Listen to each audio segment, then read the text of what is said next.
Hello friends, welcome to our channel learning notebook. आज इस video में हम क्लास 4 हिंदी व्याकरण का टॉपिक संज्ञा पढ़ेंगे। इस वीडियो में मैं आपको संज्ञा की परिभाषा समझाऊंगी और संज्ञा के अलग अलग भेद जो होते हैं हम वो भी पढ़ेंगे। ये सारी ही चीजें फ्रेंड्स हम बहुत सारे एग्जाम्पल्स के साथ पढ़ेंगे और आखिरी में मैं आपको इन सारे कंसेप्ट्स पे एक प्रैक्टिस एक्सरसाइज भी करवाऊंगी, जिससे आपको संज्ञा और संज्ञा के भेद ये जो टॉपिक है बिल्कुल अच्छे से आ जाएगा और आपका कोई भी डाउट नहीं रहेगा। तो आइए शुरू करते हैं। संज्ञा, जिसे हम इंग्लिश में नाउन कहते हैं। तो संज्ञा क्या होती है? किसी व्यक्ति, प्राणी, वस्तु, स्थान या भाव के नाम को संज्ञा कहते हैं। तो देखिए फ्रेंड्स, दूसरे शब्दों में हम इसे ऐसे समझ सकते हैं कि भाई किसी के भी नाम को संज्ञा कहेंगे। इस दुनिया में जो भी है उसका कोई ना कोई नाम है, राइट? तो उसे हम कहते हैं संज्ञा। जैसे कि किसी व्यक्ति के नाम को, जैसे कि अशोक, राजू, गीता, ये सब क्या है? ये संज्ञा है। इसी तरह किसी भी प्राणी के नाम को, बंदर, हाथी, चिड़िया, या किसी वस्तु के नाम को, गेंद, फल, साइकिल, जूता, या किसी स्थान के नाम को, जैसे कि दिल्ली, मुंबई, कोलकाता, या किसी भाव के नाम को संज्ञा कहते हैं। भाव जो हमारे इमोशंस होते हैं, जैसे कि क्रोध, गुस्सा अगर हमें आ रहा है, प्रेम यानी प्यार आ रहा है, हमें अगर खुशी हो रही है, तो ये सभी चीजें फ्रेंड्स कहलाती हैं संज्ञा। यानी किसी व्यक्ति, प्राणी, वस्तु, स्थान या भाव के नाम को हम संज्ञा कहते हैं।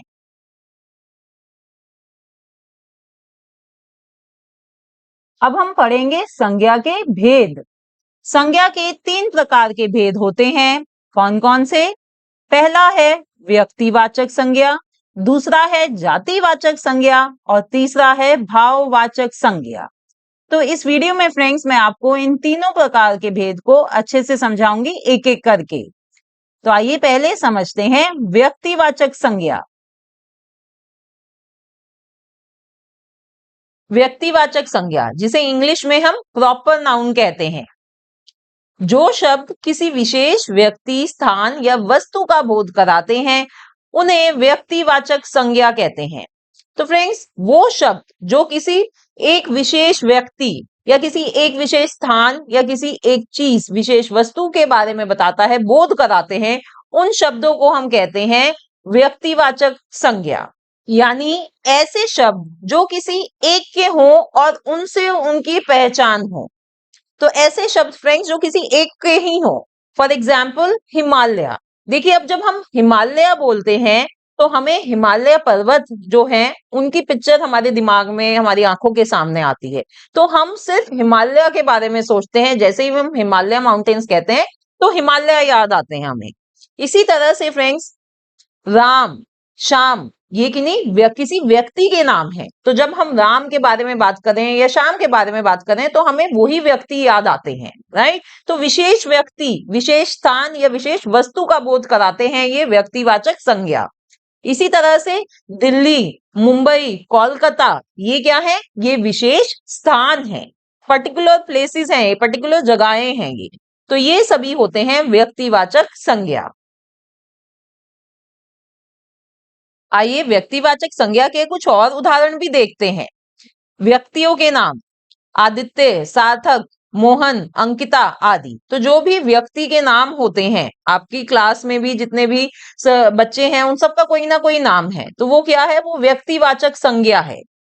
इसी तरह देशों के नाम, कंट्रीज के जो नेम होते हैं, भारत, चीन, भूटान, अमेरिका, ये सभी व्यक्तिवाचक संज्ञा हैं। ये किसी विशेष देश की बात करते हैं। महीनों के नाम, जनवरी, फरवरी, चैत्र, वैशाख आदि। महीनों के नाम भी व्यक्तिवाचक संज्ञा हैं। पर्वतों के नाम, जैसे कि मैंने आपको हिमालय बताया था, इसी तरह एल्प्स माउंटेन्स हैं, सतपुरा रेंज हैं, ये भी व्यक्तिवाचक संज्ञा हैं। फिर महासागरों के नाम हो या सागरों के नाम हो, वो भी व्यक्तिवाचक संज्ञा होती हैं। हिंद महासागर हो गया, प्रशांत महासागर हो गया, काला सागर आदि। धार्मिक ग्रंथों के नाम, रामायण, गीता, महाभारत आदि। तो ये सभी फ्रेंड्स क्या है? ये सभी हैं व्यक्तिवाचक संज्ञा। इसी तरह से त्योहारों के नाम जो होते हैं, होली, दिवाली, रक्षाबंधन, क्रिसमस, दुर्गा पूजा, ईद हो गया, ऐसे ही बहुत सारे त्योहार हम अपने इंडिया में सेलिब्रेट करते हैं। तो ये जो सभी त्योहार हैं, ये सभी हैं व्यक्तिवाचक संज्ञा, क्योंकि हमें जब हम इन त्योहारों का नाम लेते हैं तो हमें विशेष वही त्योहार याद आता है। नदियों के नाम, रिवर्स के जो नाम हैं, जैसे कि गंगा, यमुना, कावेरी, गोदावरी, कृष्णा, ये सभी क्या हैं? ये सभी पर्टिकुलर रिवर्स हैं। अगर हम गंगा नदी बोलते हैं तो हमें गंगा नदी याद आती है। जब हम सिर्फ गंगा नदी के बारे में बता रहे हैं तो वो विशेष नदी है उस टाइम। तो ये सब भी क्या है? व्यक्तिवाचक संज्ञा। Let me give you more examples. खेलों के नाम, फ्रेंड्स, जो स्पोर्ट्स के नेम हैं, जैसे कि लूडो खेलते हैं हम लोग, हम चेस खेलते हैं, हॉकी है, क्रिकेट है, टेनिस है, ये सब भी व्यक्तिवाचक संज्ञा है।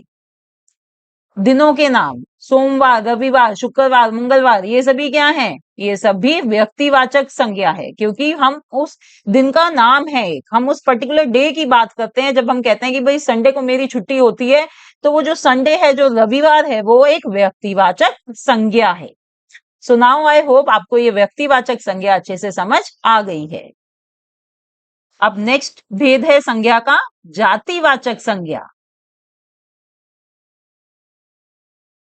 जातिवाचक संज्ञा, जिसे इंग्लिश में हम कॉमन नाउन कहते हैं, जो शब्द किसी व्यक्ति, वस्तु या स्थान की पूरी जाति का बोध कराते हैं, उन्हें जातिवाचक संज्ञा कहते हैं।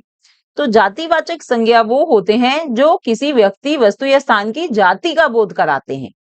जैसे कि एग्जाम्पल्स देखते हैं, लड़का, लड़की, शेर, भालू, शिक्षक। तो ये सभी शब्द जातिवाचक संज्ञा है। देखिए, लड़का, लड़का क्या है? वो कोई भी लड़का हो सकता है। लड़की, कोई भी लड़की हो सकती है। हम यहाँ पर किसी पर्टिकुलर लड़का या फिर किसी पर्टिकुलर लड़की के बारे में बात नहीं कर रहे। जैसे कि अगर मैं कहूं कि एक लड़की नाच रही है, अब वो लड़की कोई भी लड़की हो सकती है। मेरे को उसका नाम नहीं पता, मैं यहाँ पर नाम लेकर नहीं कह रही कि निशा नाच रही है, ठीक है? तो वो जब निशा हम नाम लेंगे तो वो व्यक्तिवाचक संज्ञा बन जाती है। बट जब मैं कह रही हूँ कि एक लड़की नाच रही है, तो वो जो लड़की है वो जातिवाचक संज्ञा है, वो कोई भी लड़की हो सकती है। इसी तरह से जानवरों की जो एक जाति है शेर, हम जब शेर कहते हैं तो वो एक जातिवाचक संज्ञा है। भालू एक जातिवाचक संज्ञा है। शिक्षक, ये भी जातिवाचक है। अब वस्तुओं की अगर हम बात करें, जैसे कि फ्रेंड्स, हमारे आसपास जितनी भी चीजें हैं, सबका हमने एक नाम दिया हुआ है। वो क्या है? वो उनकी एक जाति है। जैसे कि मेज, अब अलग अलग तरह की मेज होती हैं, बट हम सबको मेज कहते हैं। तो जब हम मेज कहते हैं कि मेज सामान रखने के काम आती है, तो वो मेज क्या है? वो जातिवाचक संज्ञा है। फल, फूल, झूला, कुर्सी, पेंसिल, ये सभी क्या है? जातिवाचक संज्ञा।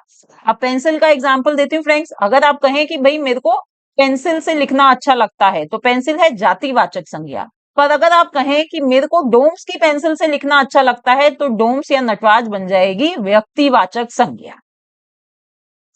देश, गांव, शहर, विद्यालय, ये स्थान का बोध करा रहे हैं और ये उनकी जाति का बोध करा रहे हैं। स्थान की जाति का बोध हो रहा है, तो ये सब भी है जातिवाचक संज्ञा। जब हम देश, गांव, शहर कहते हैं, तो हम किसी पर्टिकुलर देश, गांव या शहर की बात नहीं कर रहे, हम ओवरऑल बात कर रहे हैं। वो कोई भी देश, कोई भी गांव, कोई भी शहर हो सकता है। ठीक है फ्रेंड्स, तो ये होते हैं जातिवाचक संज्ञा। अब संज्ञा का तीसरा भेद है भाववाचक संज्ञा। भाववाचक संज्ञा को इंग्लिश में हम एब्स्ट्रैक्ट नाउन्स कहते हैं। जो शब्द गुण, भाव, अवस्था आदि का बोध कराते हैं, उन्हें भाववाचक संज्ञा कहते हैं। तो यहाँ पर फ्रेंड्स देखिए, जो शब्द यानी जो वर्ड्स किसी के गुण का बोध कराते हैं। अब गुण जैसे कि ईमानदारी, वीरता, बुद्धिमानी, मूर्खता, ये सभी क्या है? ये किसी की गुण, किसी की क्वालिटीज या किसी के दोष का भी हो सकता है कि वो बोध कराते हो, तो वो होंगे भाववाचक संज्ञा। इसी तरह से भाव, भाव यानी जो फीलिंग्स होती हैं, क्रोध, हर्ष, भय, ये क्या है? ये फीलिंग्स हैं। तो जो भाव होंगे वो भी भाववाचक संज्ञा में ही आती हैं। सिमिलरली अवस्था, अवस्था में जैसे कि बुढ़ापा, यौवन, बचपन, मोटापा, आलस्य, ये सब क्या है? ये अवस्था है कि भाई किसी की स्टेट है जो, राइट? तो जो शब्द गुण, भाव, अवस्था आदि का बोध कराते हैं उन्हें भाववाचक संज्ञा कहते हैं। जैसे कि भाई कोई स्वाद भी हो सकता है, यहाँ पे देखिए मैंने एग्जांपल्स लिखे हैं, मिठास, खटास, ये भी भाववाचक संज्ञा है। तो एक और तरीका फ्रेंड्स मैं इसको आपको आइडेंटिफाई करने का बताती हूँ। जो भी ये भाववाचक संज्ञा होती है ना, इन्हें हम देख नहीं सकते, इन्हें देखा नहीं जा सकता, इन्हें सिर्फ महसूस किया जाता है, हम इन्हें सिर्फ फील कर सकते हैं। तो ये भी एक पॉइंट होता है भाववाचक संज्ञा को आइडेंटिफाई करने के लिए। तो याद रखिए, जो शब्द गुण, भाव, अवस्था आदि का बोध कराते हैं उन्हें भाववाचक संज्ञा कहते हैं, और इन्हें हम देख नहीं सकते, हम इन्हें केवल महसूस करते हैं।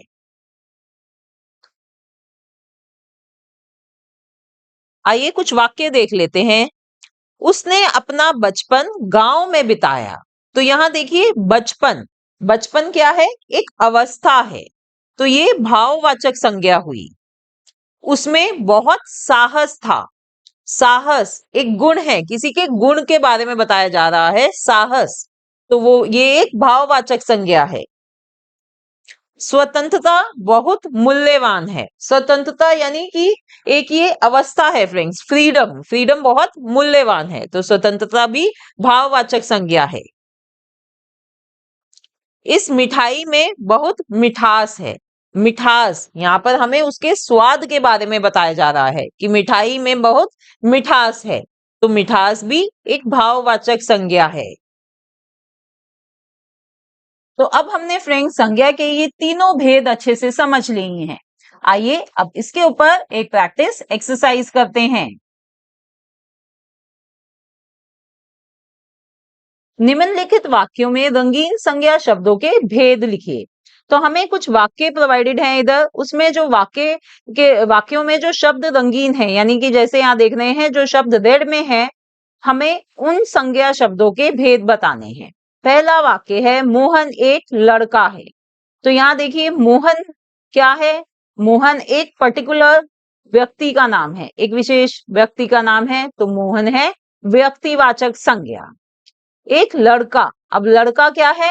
लड़का एक जाति है, वो लड़का, ठीक है, वो लड़का कोई भी लड़का हो सकता है, तो वो जो लड़का है वो है जातिवाचक संज्ञा। मुझे बचपन में चॉकलेट बहुत पसंद थी। यहाँ पर अब इस वाक्य में दो शब्द मार्क्ड हैं फ्रेंड्स, बचपन और चॉकलेट। बचपन, बचपन क्या है? बचपन एक अवस्था है, जैसे कि बचपन, बुढ़ापा, जवानी, ये सब क्या है? ये अवस्था होती हैं। तो बचपन क्या हुई? भाववाचक संज्ञा। फिर दूसरा है चॉकलेट। चॉकलेट क्या है फ्रेंड्स? अब देखिए यहाँ पे जो चॉकलेट है, चॉकलेट का कोई नाम नहीं बताया हुआ। चॉकलेट कोई भी चॉकलेट हो सकती है, भाई मुझे तो बचपन में चॉकलेट पसंद थी, वो कोई भी चॉकलेट होती थी, ठीक है। तो चॉकलेट क्या है? जातिवाचक संज्ञा। अब यहीं पर अगर मैं बोल देती मुझे बचपन में कैडबरीज चॉकलेट बहुत पसंद थी, तो जब ये बन जाता, क्या बन जाता? व्यक्तिवाचक संज्ञा। दिल्ली भारत की राजधानी है। दिल्ली एक विशेष जगह का नाम है, स्थान का नाम है, दिल्ली कोई और नहीं है, एक ही जगह है, तो दिल्ली क्या है? व्यक्तिवाचक संज्ञा।